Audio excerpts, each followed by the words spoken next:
What are you doing? I'm packing. Where are you going? Well, I'm out. We're leaving. We're done. This is goodbye. Done. This is goodbye. There is no more. No, we're leaving boat life for a little bit. We're at least leaving Rumhaven. This is our stuff. And we're outsies. It's also Turbo's favorite new sleeping spot, so. Are you sad? Yes. Today's like the only, not the only day, but like the most sad day, I think, because you're actually packing and you see all your empty shelving and you're like cleaning it for the next person to live in, so it's bittersweet. It's the saddest. Probably that and like when we walk away from it the last time will be the saddest. But ultimately we're excited for the next chapter. This part's just, I always get more emotional than he does, so. He's like, bye! Here I was telling our boat neighbor about how you know what they say, buying and selling, blah, blah, blah, you've heard it. I was telling him I think selling is a little bit more exciting than the buying, but. Yeah, I don't know. I mean, we were really excited when we bought Rumhaven 3 years ago. Yeah, we were excited, no doubt. But there's a lot more like sticker shock and just in like bleeding of the bank account that continues for a while. The money spending, the huge liability you just like, signed on to, the unknown, and the fact that we just showed up and took it on a 250-mile trip. There's that. The day we bought it, so. I mean, so will they pretty much. I mean, our new owners. Yeah, and I mean, hey. Yeah. Like I said. Selling is a little bit happier when you get to see the money in your bank account instead of leaving your bank account. Yeah. So there you have it, folks. Yeah. Okay, bye.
So it's been a long time coming, and we knew that we would eventually be shooting this video.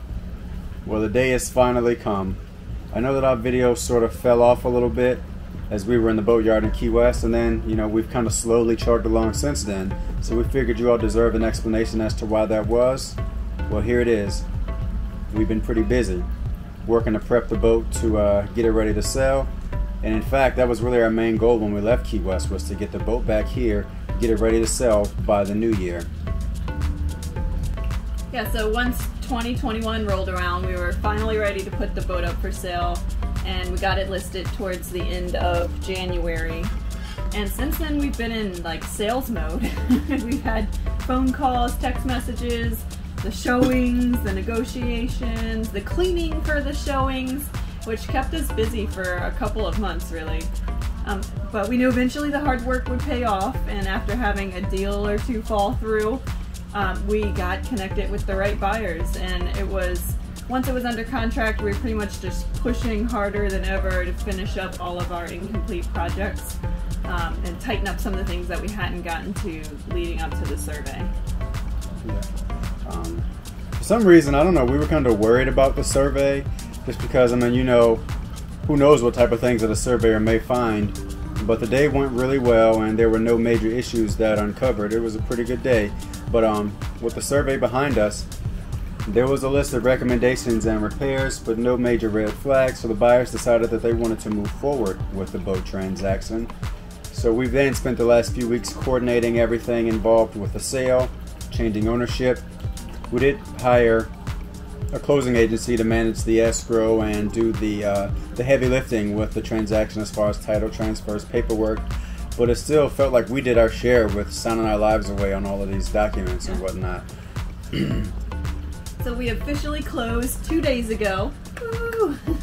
So actually, as we sit on it, we actually don't own it anymore. Technically no longer ours. So the buyers were nice enough to let us stay for the weekend to pack our bags, and it helped with our schedule. So if you're watching this, thanks you guys. But so tonight's really our official last night on the boat. And when we drive off into the sunset, we're gonna be a bunch of landlubbers. So I know a lot of you might be wondering, why did we sell the boat? Well, the answer may come as a shock, but we're done living aboard. At least for now. We're ready to switch it up like we do kind of every 5 years or so. For less.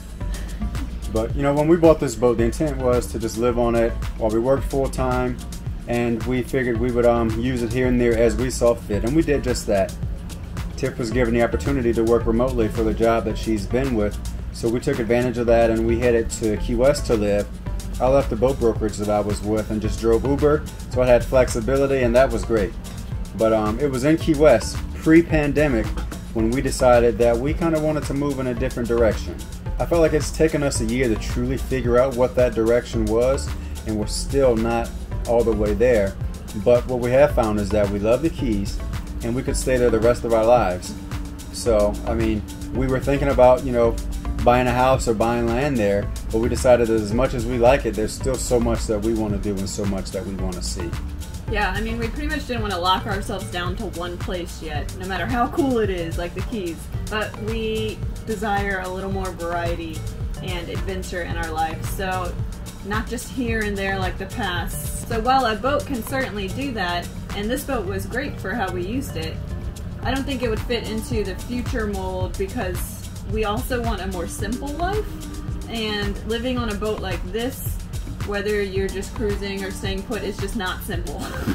So after a few years, it was hard to kind of justify the cost and the time and the blood, sweat, and tears that we put into this versus a normal house or even a typical cruising vessel. So the more time went on, the less it made sense to continue along this path.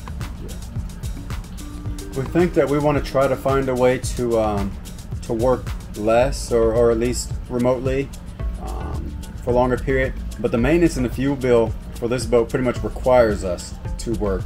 So we're going to do a hard reset and restructure, and we don't really know exactly what that's going to look like completely, just some general ideas that may seem solid at one minute and then they become a total wash in the next. But in a nutshell, the plan is to pretty much split our time between RVing and boating.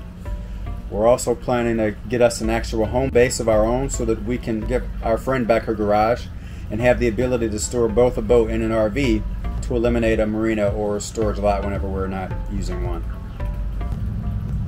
Yeah, so I don't want you to think that we're just stringing you along or gonna leave you in the dark on what's coming next. The truth is, we do have a small reveal planned for you all, but the rest is still in the works. It may take a few months for us to iron out the details. So, I mean, it's crazy how much our plans have changed and flip-flopped even in this past year. I mean, if you guys only knew. Maybe we'll give you a rundown later when it comes to that. But the short story is, we're open to almost anything. Yeah. Now getting back on, I guess, the topic of boating. Since we've never actually owned a day boat, I think that moving forward, we want something a little bit more versatile and trailerable for a little while to help us see what type of cruising boat we may want to have in the future. We do know that we are cruisers at heart for sure. Even on the jet ski, we love taking long trips. So we got to see if we want to have a little pocket cruiser, a power cat, an older restoration project. We want to become multi-hull sailors. You know, the options, we're pretty much open to all of them. So we don't want to rush the decision. I mean, we think a small 25, 30-foot boat will still get us a taste of the type of boating that we like while we hone in on what we want for the longer-term solution. But because in almost 5 years of living aboard, we truly didn't cover a lot of ground. I mean, many boaters and YouTubers have circumnavigated the globe in that amount of time, and we've barely done the Florida loop. So with that said, we aren't giving up on the cruising lifestyle. We just don't intend to live aboard while not actively cruising. But we also, I guess, we want to get our land homes established first. That includes the actual home and also the home on wheels. Hopefully this gives everyone a clear picture of what's been going on and what's to come, which, to recap, is more travel and adventure on and off the grid, and just more variety in general. So with that, we invite you all to stick around as we transition into this next phase in our life. Yes, thank you all for following along and being a part of our journey. We're excited for what's to come, but for now, our time aboard Rumhaven has come to an end. We must say our final goodbyes to her after being our floating home for the past 3 years.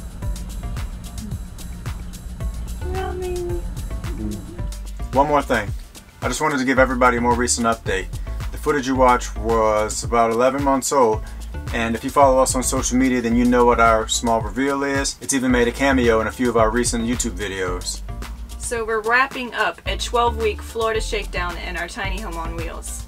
And we're getting ready to dive into our next boat project, which is already grabbing out our wallets in true boat fashion. We can't wait to tell you more about this project.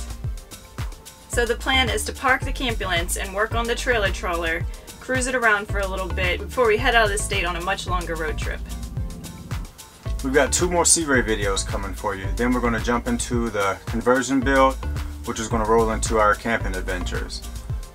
For the foreseeable future, you can pretty much expect our channel to be a cross between RV/van life and liveaboard cruising content.